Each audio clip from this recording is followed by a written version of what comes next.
Ngip-ngip. Ngip-ngip eh. Pangatlo, ano ang pangunahing pananagutan ng DENR? Ngip-ngip lagi. Ang pangunahing panagutan ng DNR ang mga programa sa paggugubat. Minaway. Naging mabilis ang pagpatupad ng programa ito.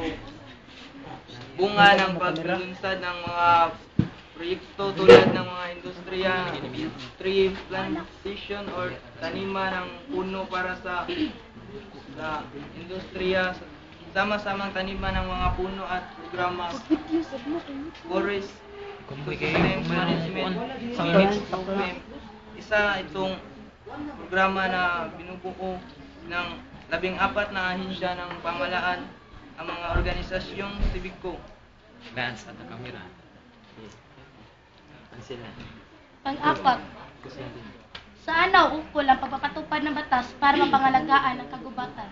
Naukol ang kampanyang ito laban sa pagkakaingin, iligal na pagtruso, sunog at ang sakit piste na sa punong kahoy, rehabilitasyon ng mga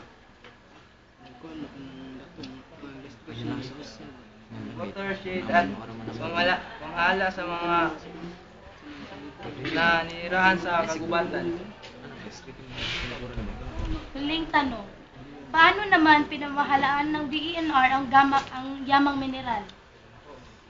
Mayroon isang batas na pinagtibay noong Marso 3, 1995, ang Mining Act of 1995 Republic Act 2942 bilang akbang din ng pangangalaga ng kagubatan. Nakasaad sa batas na ito na lahat ng yamang mineral na matagpuan sa pribado at pampublikong lupa at teritoryo at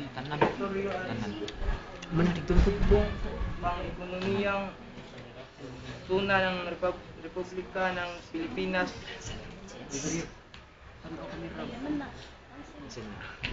Tanong naman para kay Ansel.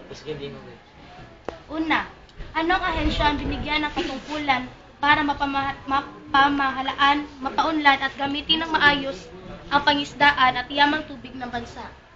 Ang ahensya na binibigyan ng katungkulan upang pangalagaan ang yamang tubig ay ang Bureau of Fisheries and Aquatic Fisheries.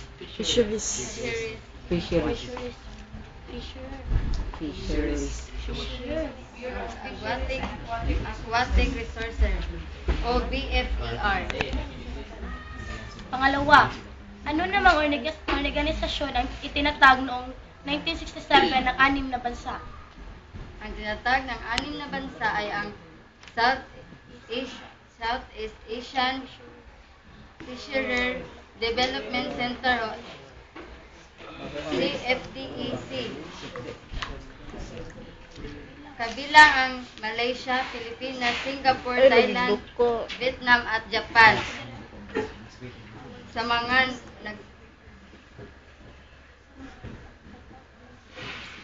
mga nasipagtatag nito. Pangatlo, ano ba ang reforma sa lupa? Ito ay isang programang nakatuon sa progresibong pamamalakad sa lupa sa pamamagitan ng pamahalagi ng lupa at pagbibigay ng tulong paglilingkod sa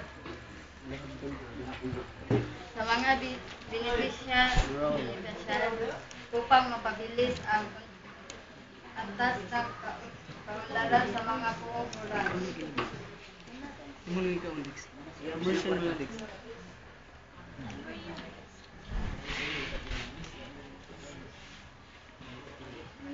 Malalaman natin